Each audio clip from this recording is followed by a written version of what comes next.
Welcome. Whoa, that was a strange energy for this show. You going through puberty there, John? Want to take that from the top? Is Book Club, not New Comic Book Day anymore, although the day is still Wednesday.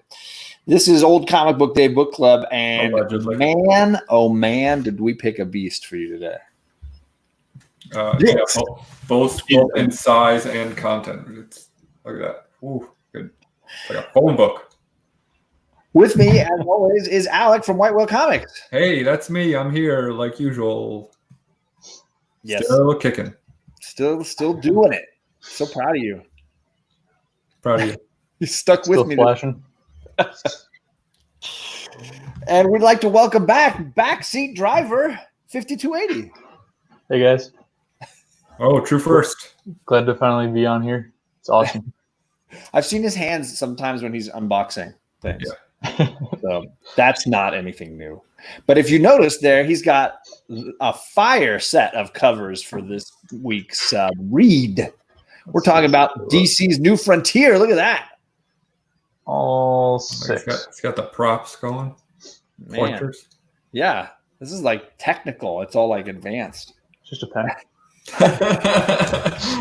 But it has multiple colors. Oh, yeah. I know. It's like clicky. So this is off topic, but that's the one thing that Captain Marvel really got right. Everybody has these multicolored pens. There you go.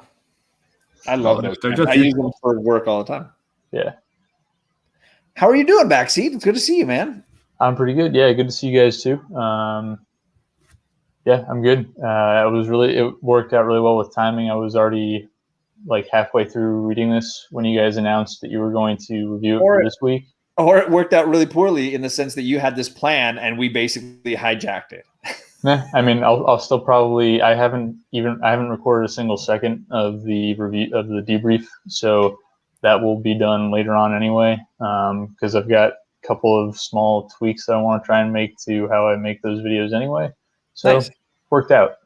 So I put the link for BackSeat Driver's channel down below. You can click over and go check out his channel. And if you're enjoying hearing about New Frontier, he's going to be dropping a video on it as well. No spoilers in the sense that, you know, we're not going to make you give away everything you're going to say. I was going to say, so basically what you're saying is this is your dry run for the video you actually want to make. This is where you iron out all the kinks. You try you like a stand-up. Practice.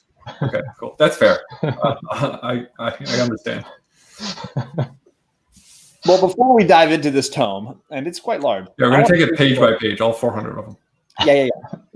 Everybody, buckle up. We have Luck with two YouTubers in our chat. Hello, Sharon. She was in here early, even though she's not a big Wonder Woman fan. But there are other people in this story. Yeah. We've got Borinquen Comics. Probably buenos dias for you. I'm not sure what time zone you're in. It's probably pretty early in the morning there. Maybe? No. He's in Puerto Rico, right? Oh, he's in Puerto Rico, yeah. So that should be Central, I think. Okay. So maybe Eastern. 10, 11, yeah. There you go. Hey, that BackSeat Driver guy is in their chat, too. Look at that. That son of a bitch. Perry's lurking. Thank you for coming by and taking a break from Call of Duty. I appreciate it. Comic Man Andy is in the chat. Hello, Andy. Kachung and Delphia are in the chat. Thank you for coming by. You don't know that was a huge leap you just made there. What? That you said Delphia is also in the chat. I would like to hope. Maybe you would like to hope. I would also like to hope a lot of stuff, but she's the person who compliments me apparently on these shows, so I need to have her there.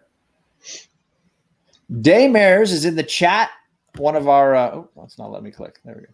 One of our oh, you lost it. Wow, I'm losing it completely.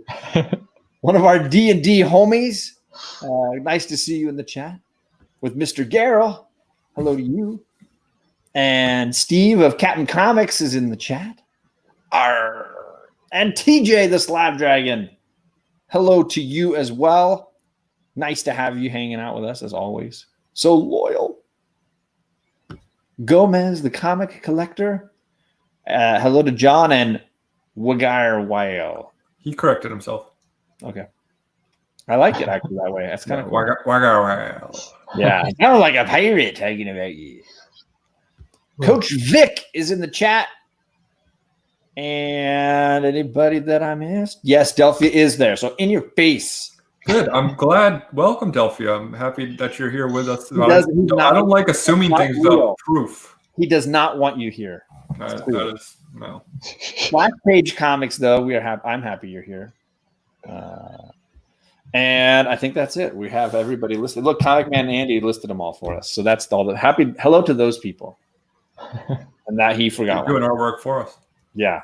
Shout out the chat. I should make him a moderator. Splash Page Comics says, what happened to my hair? That's a great question. I tried to cut it myself. So, doing the best I can with what I got right now. Oops. So welcome. We're reading DC's New Frontier, Darwyn Cooke's epic sort of, I don't want to say recreation of, but sort of retelling of the DC universe. Classic characters and their origin stories sort of retold in a new format and combined so that you see how they interacted with one another at the earliest days of the DC universe we know and love. Those characters, Flash, Green Lantern, Wonder Woman, that we know and love.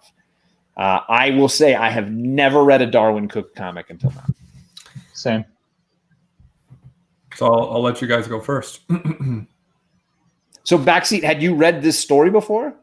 I had not. I'd watched the animated movie on either DC Universe or maybe through Hulu or something. I don't remember exactly. And it didn't really click with me because it's only been like a year probably since I watched it.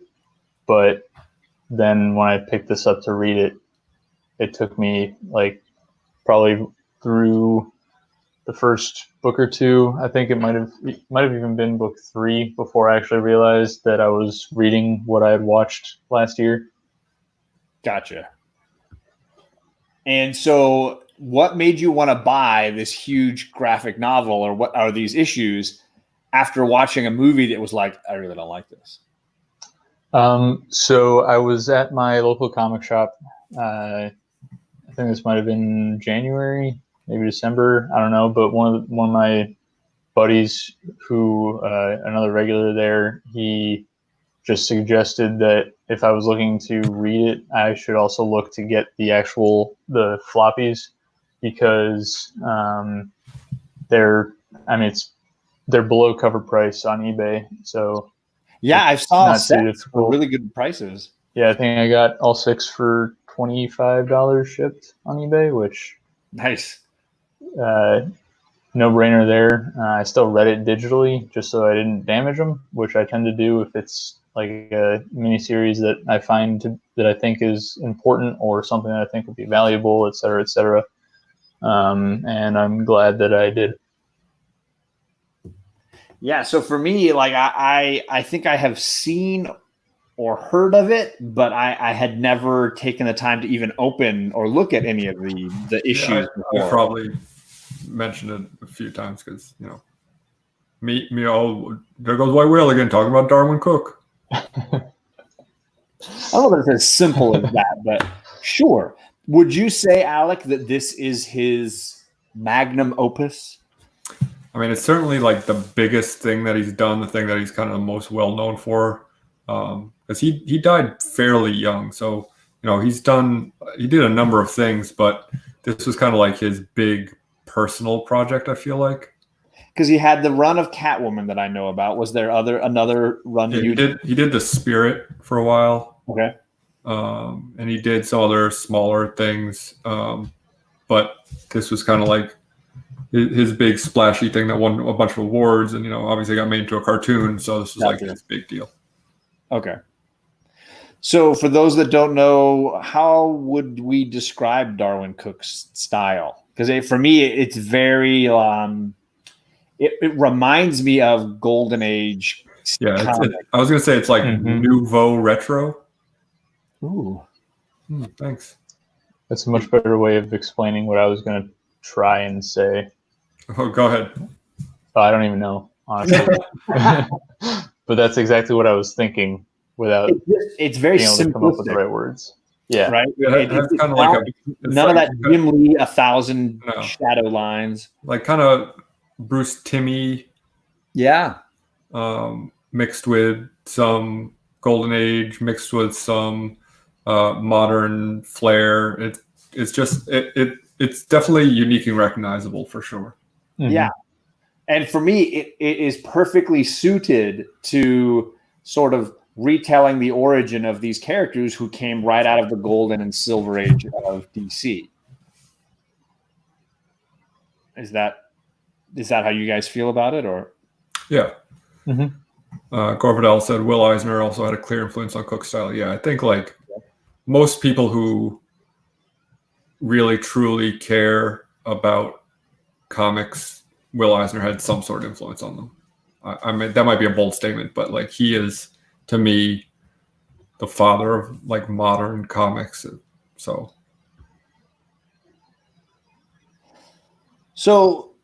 I guess the summarizing I've kind of done a little bit. You have several classic characters and storylines sort of from DC converging through, I don't want to say decades, but it may be a decade of quite time. a while. And I mean, I'm going to spoil it. No, not the end, but like basically the last page of the book. Because, you know, you're talking about where kind of like them converging and stuff. The last page of the book is them fighting Starro. Mm-hmm. Which is that classic first appearance of the Justice League moment. Right. Yeah. Oh, sorry, I lost back. Yep. Hello. So yeah, it builds towards that moment particularly from DC lore. But I also say like they pull in a lot of great characters from DC and stories that I only partially read. Like is it Black Hawk? Is that what they're called? The team? Are they called the Black Hawks? The Black Hawks, yeah. Yeah, which I've seen people talking about those Golden Age comics a bunch. Adam Strange is in it. Here. Adam Strange is in it. Adam Strange. Dr. Fate. Is it Flag, right? What's his name? What's his rank? General Flag. General Flag. And the original Suicide Squad. Right? Yeah. Which is all stuff back for in me the 40s. I didn't know anything about, but I'd heard of this idea that some of these things came out of World War II, and you know those just like Nick Fury and the Howling Commandos, those kind of war comics that DC was creating. Yeah, I mean it's definitely like it is like a love letter to the older generation of books for certain, like, but also for a new generation. You know, it's not like it falls like kind of somewhere for me between being a nostalgia trap and being kind of like a retelling, because there is a lot of like reminiscing about how great the past was, but it also kind of like criticizes the past in a lot of ways. Mm-hmm. Yeah, it doesn't like wash over racism, and it doesn't wash over sexism and drinking and smoking and any, you know, all of these things. I feel like the past is presented even-handedly in most regards. Would you say that's fair? Sorry, I was reading one of the comments. What was that again? I was just saying that I feel like the past is presented even-handedly, not you know, positives and negatives. Sure. Yeah. The racism and it's not like this time was better. Right. It never goes in that direction. Yeah. So to me, the whole thing seems kind of like I guess a little bit more specifically than just a retelling of the origin of the current DC universe, but more of, more specifically the changing of the guard from, because it even talks about it near the end of volume 2, the JSA, or at least parts of the JSA, are like up on the moon and watching over all this, and then the Earthbound JSA are being kind of molded into part of the new JLA with the new heroes that are coming to the forefront in the 50s. Yeah, I also really like how it doesn't start or even like really begin with most of the heroes being superheroes. Like Hal Jordan doesn't become Green Lantern until like 3/4 of the way through the book. Yeah, he's like one of the last ones to come around. And I would even argue that he doesn't become Green Lantern until like 8 pages from the end of the book. Yeah, for sure. He gets the ring, but he doesn't really become Green Lantern until right near the end. Yeah. And Flash, same thing for like quite a while. But the characters are still like in the story, and it gives a lot of their stuff leading up to that. So it's or probably why one of the reasons why I like it is because it's a massively slow build. Doesn't like info dump at you at the beginning. Yeah, and I would say they hold back on a lot of the superhero stuff in general. Yeah. I feel like Superman is in it, but he's got a really small part to play. Batman's in it, but he's got a really small part to play. The focus seems to be on a lot of these other characters, like I mentioned, Flag and his Suicide Squad comes up a lot more often. It almost seems to be, for me, one of the more main characters in the first half, at least. Yeah, Martian Manhunter, and there's referencing to, like you're saying, some of the Golden Age versions of these Flashes and Green Lanterns and such. But it's clearly entering that atomic post-World War era where you get a new version or vision for those characters. Yeah. So I guess first time you read it, BackSeat, then what did you think? So at first I was kind of bored. But as I kept on reading and there were bits and pieces that just kind of annoyed me. So we were talking before we came on air about like the page that I've got up ready to share is one that I wanted to give a quick gripe about, and I'll zoom in on it. So it takes very, very little research to get this right, but I don't know if you can see my mouse or not. But if not, then the top panel, they're all saying they're port side and they're pointing to the right. And that's starboard. Right is starboard, port is to the left. And then the next panel, it's still facing to the right, that they're all looking, and like little stuff like that. It's not a whole lot. It's not affecting the story, but it just annoys me that they weren't willing to do that amount of research to get that type of thing accurate. Yeah, and I mean, I totally can't disagree with you because for someone who knows what that is, it's going to take you out of the story, even if it's momentarily, and you don't want that. And Darwyn Cooke did this whole thing by himself, so you could argue to say like, well, he just missed that. But I've brought this up many times before on the show, is that it's an editor's job to also look into that stuff and say, hey, even if you don't, as an editor, even if you don't know what port and starboard are, to say like, we should double check that. 100% agree. So yeah, that is a miss. And so like you were saying, it kind of takes you out of the story, and then as I've already said, I was basically just focused on, well, why the hell couldn't they get that small thing right? But look how nice the page looks. Yeah, it does look very good, and that was one of the things that kept me going, was just the art on all these pages, and like that is a weird looking T-Rex, but it's a good looking T-Rex. Yeah. Or whatever it's supposed to be. And like there were some other, I mean, just look at that one. That page right there is what kept me going through the boring, slower beginning. And we've talked offline before that I tend to enjoy the slower paced books anyway. It doesn't have to be constant action to keep me entertained. Like a lot of Tom King's Batman, there was not a whole lot of action going on, but I still enjoyed it just because of the pacing and how he was telling his story. Of the story, because I felt the same way here. I didn't know a lot of these characters. I don't know quite what's going on with this crazy island, but I was interested because of the layout of the way that the story played out, and in the way you sort of are invested in these soldiers. Yeah, I think what he did, and I don't disagree that the end is, I mean, the beginning is fairly slow to get into, but I think what he did, and by the end really well, is he like the book is like a puzzle, and he just dumped all the pieces out, and he said, okay, these all will go together eventually, but I'm just going to start like showing you different parts, and they kind of start to weave in together, and by the end it's like, okay, this all makes sense, but it's not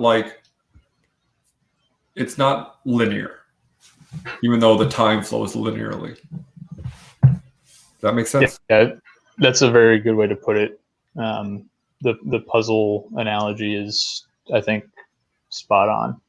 Still got it. Well, and I will agree. It was slow, and yet also because there were so many soldiers on separate missions, rescuing one another and things, I was trying to keep up with it. Mm-hmm. That's a great shot. So there's this dinosaur island that keeps coming back into the story. Unusual things happening on this island, and it is kind of the problem of the story. This thing that everybody has to kind of deal with all the way to the end. The antagonist of sorts. Yeah, it starts with the soldiers and Flag and his Suicide Squad, and continues to play out all the way through till the Justice League have to face it and deal with it 400 pages later. and like once I could really tell that they were starting to build towards something a little bit bigger, it made me start reading a little bit faster. I wasn't stopping quite as frequently to just take a break from reading. Because it's a pretty, there are parts of it that are not super heavy, but like, so here we go. This is like 4 pages that are literally just an article by Iris West.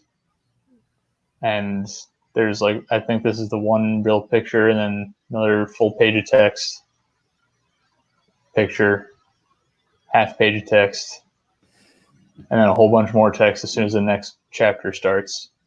But I think like it is balanced sometimes, because there are pages where there's like one word over the course of 2 pages. Yeah. It was just in the long run, like, I feel like it kind of evens out. But yeah, I mean it was an aggressive thing so early in the book. But as it went on, I liked it more and more, and I really, just as a quick wrap up for my spiel part of this, I guess, I really like what he did with the whole story, with bringing all the different characters together at the pace that he brought them together. And I don't know if we'll get into this later in the show, but just what he did to show who some of these characters were, despite the notions that you get from the first half or even 3/4 of the story. Yeah, I mean, we can dig into that.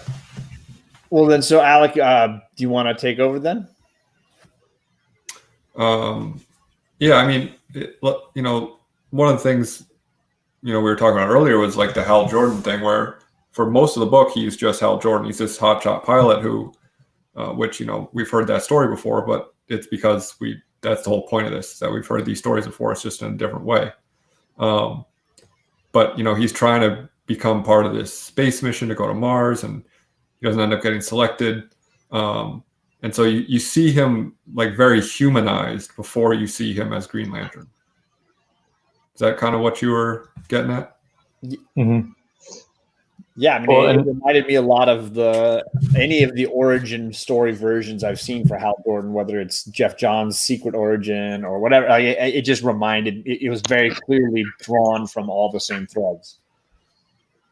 A real quick aside, let's see if the right panels are coming up in the actual. Yeah, so this whole scene where Hal Jordan gets shot down, There was actually a fairly similar real life occurrence in the Korean War, where he was actually the first African American naval fighter pilot got shot down, and one of his squadron mates, one of his buddies, crash landed his own aircraft because he could see that he was trapped in the cockpit and that the plane was starting to burn. And so that's kind of what I was thinking of the entire time I was reading through this portion where Hal Jordan gets shot down in McGalley. And then we get to the journalism stuff. For my money, the hottest Lois. Way better than deceased Lois. Yeah. Just the way he draws women for me is just there's something about it. Except Wonder Woman. I don't really like the way he draws Wonder Woman. Even Carol Ferris and the style. Yeah. I like the connection to the right stuff is perfect, and it did certainly all the Air Force and test pilot stuff reminds me a lot of what he's talking, what Gore is talking about there, and because they go through the selection of pilots for NASA and things like that. It's a big part of this. Pardon me. Since we're looking at this, these stunning pages, and you could criticize it and say, well, the layout's so simple, but each panel is is so well laid out and so well composed, and for me, this is a perfect example of why I think a lot of people use fancy page layouts as a crutch rather than a benefit, because it could not get simpler than this. This is basically a storyboard, and it's one of the most gorgeous comics for my money. Like every page is just like a piece of art. And you get some comic artists that put like giant figures standing in front of other stuff and like diagonal panels and weird, wacky stuff. And like, if you're using that as a design element and it really works, that's great. But don't use it just for the sake of using it, because I think it is a hindrance. That's my soapbox for the week. No, I agree. It's amazing how much of this comic is 3 drawings every page. Like a significant portion of the comic is every page has just top, middle, bottom, three horizontal panels. But did you ever flip the page and like roll your eyes at the fact that there's just 3 more panels? Did you flip the page and say like, "Wow, it's another great looking page"? Yeah, you just don't notice that at all. I do want to quickly point out. Sorry, you're not distracted by it at all. There's this one page right here. I think this might be the only one that is more than 3 panels in the entire book, and it's barely even more than 3 panels because they're kind of like merged, right? For the most part. Yeah. It's basically 3 panels just split because it's the same drawing across. But I don't think there's a few that are like 4, maybe some that are 5, but there aren't too many that are 6 or more. Yeah. So story-wise, you're starting to get into the Martian Manhunter stuff where we see the alien coming, the Martian, John Jones, coming to Earth and taking on the first persona of the scientist he meets, but then assimilating Earth culture a little bit and then going into this career as a detective, which I think is hilarious that we skip through all how does he get that job and how does he do all this stuff, but we get the idea that like he wants to do this and then he is that, which for me is like, I don't know that it's going to be all that interesting to see him like faking his way through police academy or whatever, but he's a hard-boiled detective like 4 pages later. They do a quick, I think it's pretty quick aside to Vietnam. Where Superman before it's Vietnam. Roman. Yeah, and it's pretty gory scene. Well, actually, isn't this still the Korean War, or is this actually Vietnam now? So it's not the Vietnam War, but it is in Vietnam. Okay, it's before the North it's mostly invaded, between World War II and just after the Korean War, if I'm not mistaken. Because I don't think we get much further into history than that. But it does say, here we go, Indochina in the headline. is the only reason that I was able to shift geographic location, I guess. And again, you get the retro versions of these classic character costumes. So even the Superman logo is that classic old school 40s look. Well, and really Wonder liked. Woman. If you go back one page, Wonder Woman's got like the that just old school hairstyle. The hairband is different on her head, and then it's just too old school, too classically cool. Mm-hmm. Story-wise, I guess the idea is we're seeing these sort of disparate characters who don't have a lot in common going through these significant moments in their lives and defining themselves by their actions and responses to those experiences. So there's your Martian Manhunter realizing he needs to blend in and assimilating the culture through television and then making the decision to be a police officer. Right there, the hard-boiled detective at the very end, which we don't know how long that took. If it was just one night and then he went. Yeah, I have to assume like it is more than one night, because if you look at the panel before, there's a bunch of drawings on the wall that aren't there on the panel underneath. So he at least repainted or erased his wall and took all those things out. So, there's some passage of time that it showed to me. Yeah, that's true. So for anybody, for me, for my money, like obviously I had a little background in DC. I was able to recognize characters like John Jones and Hal Jordan. But I think even somebody who is not a DC fan could find this as an easy jumping on point for DC's universe in some way. I don't really think that you need too much background knowledge. Because, I mean, the whole point is that it's an origin story. So I feel like it is a perfect, I don't know if it's like an introduction to the DCU, because these characters are so far away from where they are in this era, but certainly an introduction to kind of the characters on the whole. It's an origin story for that universe, because the universe is not the same now that it was then, but it's the origin, that sort of Silver Age origin story for everything. Mm-hmm. I will say, I guess my one flaw is that it's just so darn long. It is huge. Yeah, and I would say that being forced to read it in this condensed time frame, I think, was not the best, because if you really take your time and read this in a pace that is reasonable to read a 400-page comic book, I feel like it's much more digestible. But I would also say, like, reviewing one volume or half of the volumes is a waste. It's like you can't review this in pieces. It's a whole. It's an entire entity in its own. We should have decided to read this 6 weeks ago and read it over in between reading other books.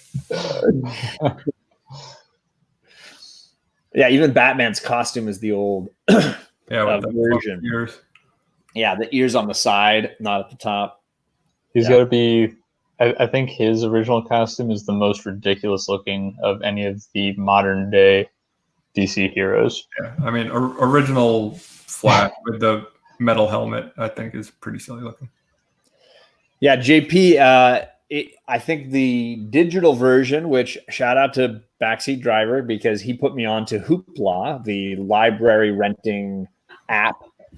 I rented that. I rented the book there, and it's with all the bonus sketch work and the little introduction at the beginning and all the covers at the end and things. It's almost 500 pages. Yeah, the story proper is 408 pages. Yeah. Mm-hmm. So I'm going to. It might kick me out again like it did before, but I'm going to exit out of this first volume and open up the second one. Yeah. Okay, cool. Yeah, so this is DC's New Frontier by Darwyn Cooke, a 6-issue, I hesitate calling it a miniseries, maxi series, the original maxi series. Yeah. Because they're all like 64 pages or something. They're all hefty. It's basically like 6 trades in that way, right?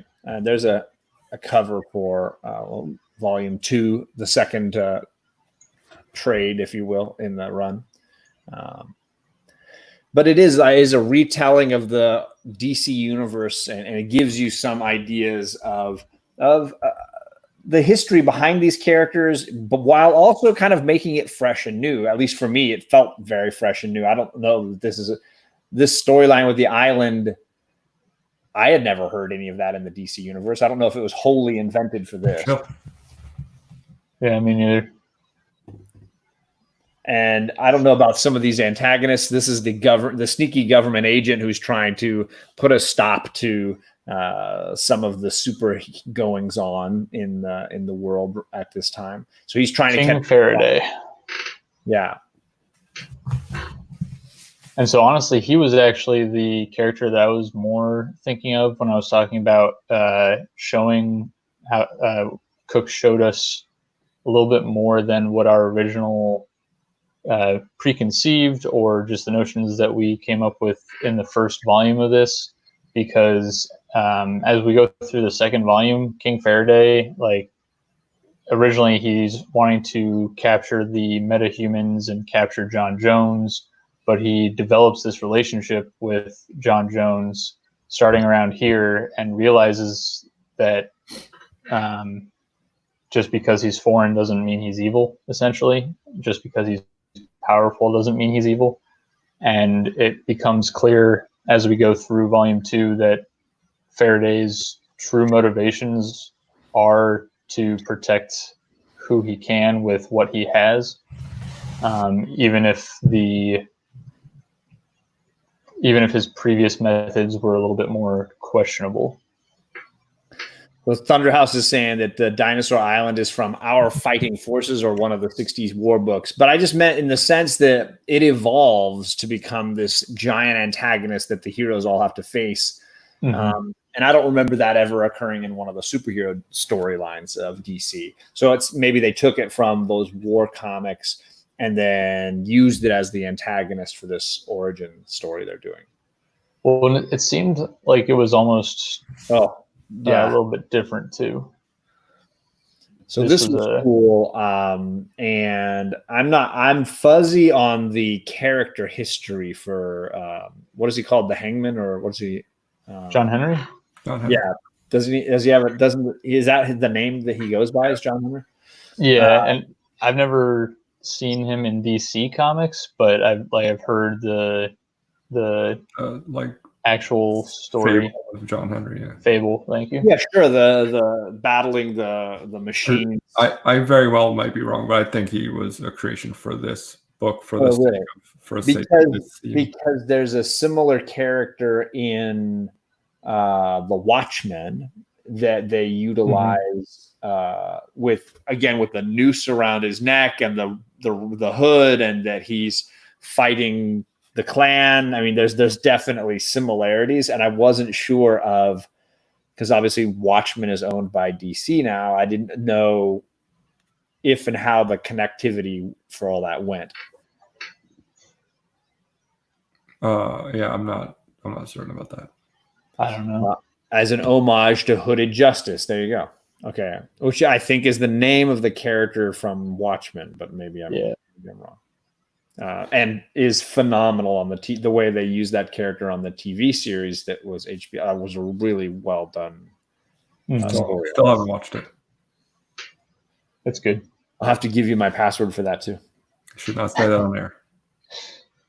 Why not? Maybe we live in the same house. We're just really good at social distancing. Yeah. Well, that is kind of true. It's a big house. Yeah. I mean, I don't know how much more we want to get into the plot here. I think we've kind of told the story. What more do you really want to say, Alec? Is there more that you want to say about it?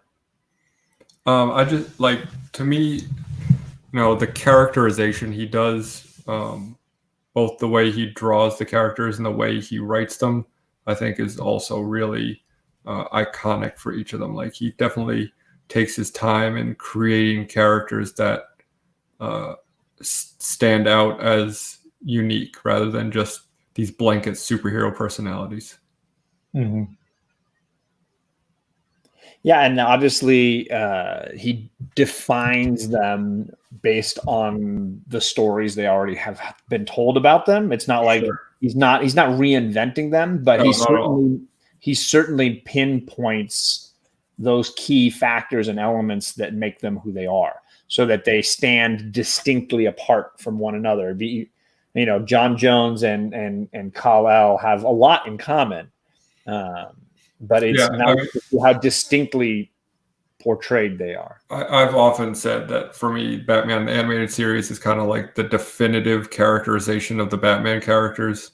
So I wouldn't go that far with this, but it certainly gets the characters down to their essences. This sequence I love.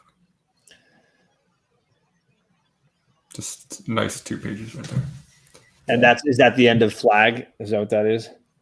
That last little bit. Superman saves them or tries to save them. Yeah.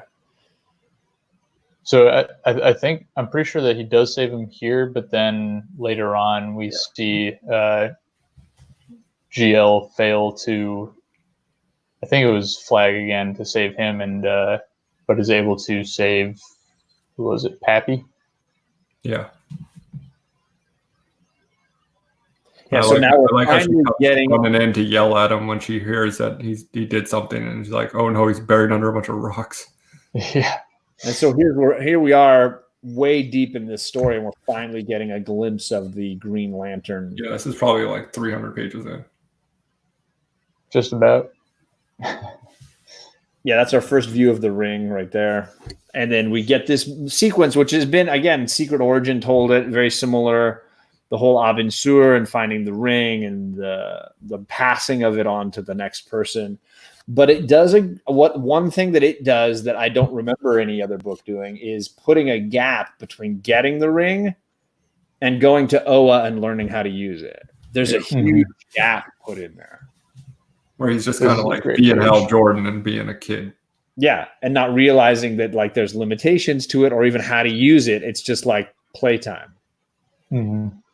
And this seems to sort of end with that moment where maybe he should be thinking at the end of the book, oh, maybe I should be going and learning more about this ring. And the ring seems to say as much at the end.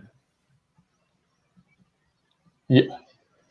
Yes and no. I think it's because near the end of the book, when he kind of he more or less truly becomes the Green Lantern, it's basically telling him that it was waiting for him to realize that the power of the ring resided within him and his will. It's a little bit, as you were saying though, a little bit different from a lot of the other stories that we've seen where one of the soon-to-be Green Lanterns picks up a ring and gets taken straight to Oa because it basically tells him that the Guardians will notify him when he is ready, right, to learn the secret of the power ring, and he learns it essentially in his most dire moment, which we're approaching with these panels. But I will say I noticed that you showed Aquaman there, and I do think he's one of the characters who gets really short shrift. He gets this tiny little moment. Yeah. Well, I mean, he's Aquaman. Hey, I'm not complaining. I don't need more. I'm saying that people who read this might think like, oh, I'm going to get a bunch of Batman. And I think Batman gets very little to do in this as well. I love the invisible jet with the blood is so freaking cool. I was honestly laughing through all this because what is the point of an invisible jet if you can see the person flying it? Yeah, that's always been the way. Yep. But she also is flying earlier in the book. Yeah. So does she need a jet, right? I mean, maybe she needed it because she was hurt. Invisible jets are cool. Right. I mean, even if I could fly, I might haul That's a around. great panel right there. PA top panel. I got to go back. Did it ever call it a jet or did it just say plane? Because if it called it a jet, then that's another thing that was really easy for them to get right. because it specifically says P-51. Where is it? They call her plane a P-51? Yeah. Here we go. I know that sound. It's a prop plane, a P-51 Mustang. Huh. Okay, I just want to make sure that they didn't say that and then call it a jet shortly after. That's clearly me. That's clearly me. No, okay. That was John You didn't- Fobos, not Darwyn Cooke's this time. Okay. Now this is obviously, I mean, I don't know how, I don't have anything really more to say, and I don't know that I can say I would read more of it because there is no more of it. But I mean, I am interested to read, and I did download his Catwoman run. No, he didn't write that. Brubaker wrote that, so you're gonna like that anyway. Well, maybe. I mean, I would assume. But I mean, both of you kind of had some like reservations at the beginning, but it sounds like by the end you kind of came around to it. Yes, I really enjoyed it overall. John, maybe not. Well, the issue is losing it in the parking lot. No, I did. I enjoyed it a bunch at the end. Absolutely. And just like, apparently just like BackSeat Driver, I went on eBay immediately and started saying, I wonder what a set of these costs. And again, because they were like in that you could get them for like $25 shipped. It's like, why not? Yeah. Mm-hmm. Yeah. They're not difficult books to find for sure because they're a prestige format. I think, people were more hesitant to buy them when they first came out. Maybe, I don't know what the deal was, but they're plentiful around in back issue bins. Well, and it's not like there's any like key firsts or any collectability for profit out of it, right? Variant covers. But at the same time, the trades, and I'm guessing there's a hardcover version. There's an absolute version. They look fantastic. Like the covers on the trades are amazing. It's like, it's big and I don't own it, but it's real nice looking. Like the Silver Surfer Black kind of thing. Yeah, or like the Sandman Absolutes or the Watchman. I don't know if you see any of those. They come in like slipcases. Yeah, I have a Killing Joke that way that Kavi gave me. I really like this panel right here, or this page, I guess, right here. When Superman goes flying in to go check on the island and just gets obliterated. Blown away. And then it gets a little bit darker. But yeah, I mean, to me, it's. I don't know. I mean, I guess I would say it's a masterpiece. Like it's quite an achievement. I'll say that much. Yeah, it's fantastic. So much work. I can only imagine. I'm trying to find one more page. There's Adam Strange. I love how Adam Strange is in Arkham. Just kind of like chilling there, not really making a fuss. And she's like, I'm really sorry about this, that we doubted you. And he's like, yeah, that's cool. Thanks for letting me keep the magazine. Just flying out of Arkham on his jetpack. Yeah, I was confused at first because I thought like I'd skipped some pages or something where he'd been involved earlier in the story. Turns out, no, he just shows up with like 50 pages left. Yeah. He plays his part, man. He's got to be there. Mm-hmm. Here's Flash getting back at Faraday for their earlier encounter.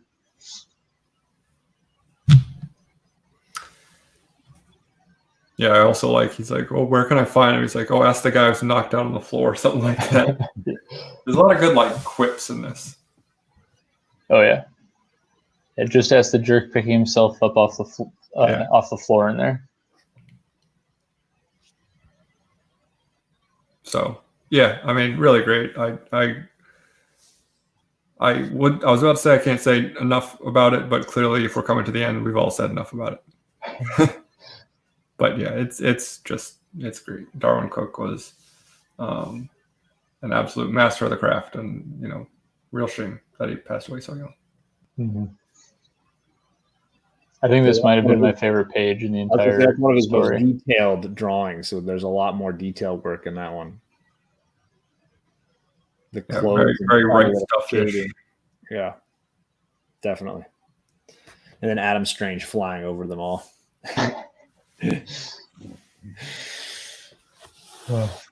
All right. Well, gentlemen, thank you so much. Did you have more you wanted to show there, Backseat? No, you can. I'm just kind of scrolling at this point. Okay. Thanks for coming by again. He mentioned Backseat at the beginning that he's dropping a video at some point on this run on his channel, and his channel is linked down below, so you can go and click and subscribe over there if you want more content on New Frontier. Did you have other stuff coming up that you wanted to plug, or anything coming up soon? So I'm going to try, and I've mentioned before how I literally stumbled into passes to San Diego Comic-Con a couple years ago. So I figured I'd just drop a video where I literally just tell the story of how that happened and what my experience was at San Diego Comic-Con with zero prep. That's gotta be stressful. Spoiler, it was stressful and overwhelming. And then other than that, I've been trying to kind of learn a little bit more about video editing so that my edited videos are a bit smoother, a bit more polished. But there's a whole lot that I just don't know. So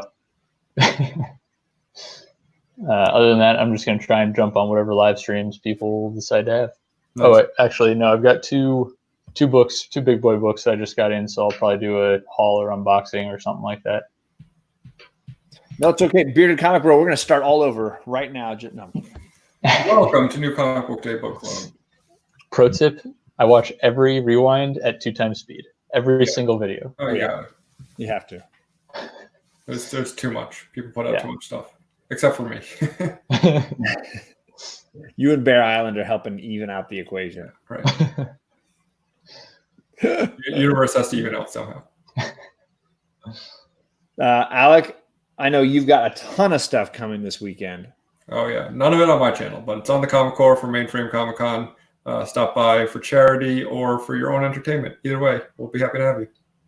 Yeah, there's a bunch of stuff going on starting. Well, I know there's some stuff. Late Thursday, I hear they're doing a little bit of something, but then, the kickoff is Friday night, and they're going to go into the late night, and then all day Saturday, I'm taking over in the late night, so expect some late night shenanigans, and then Sunday as well. Got some big names. Check out mainframecomiccon.com if you want to check out who's going to be there. Or tons of people. It looks like it's going to be awesome. Yeah. I cannot wait. You can watch me completely flub an interview with Donnie Cates on Sunday if you really want that. Yeah, I was going to say, it sounds like it's going to be awesome, but knowing us, we'll find a way to make it. We will find a way to take the pressure down a few steps. So, lots of good fun for sure.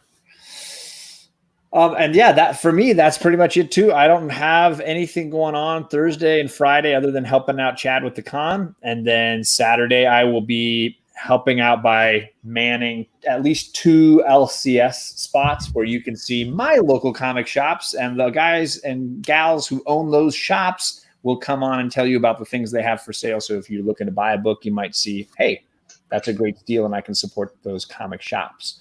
So I will be doing that Saturday evening before taking over the late night Comic Core hours at the end of the evening.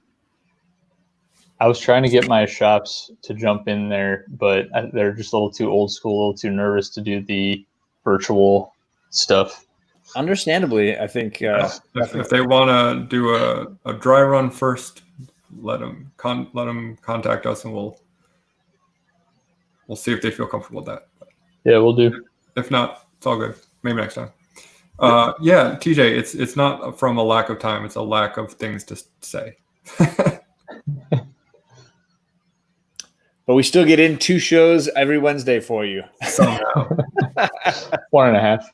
Yeah. All right, folks, we are going to head out of here, and we are hoping to do a show with JP next Wednesday. I'm going to hopefully talk offline here in a second with Alec and make that happen. So stay tuned for some announcements for what our book will be for next week. Bye, everybody. Bye.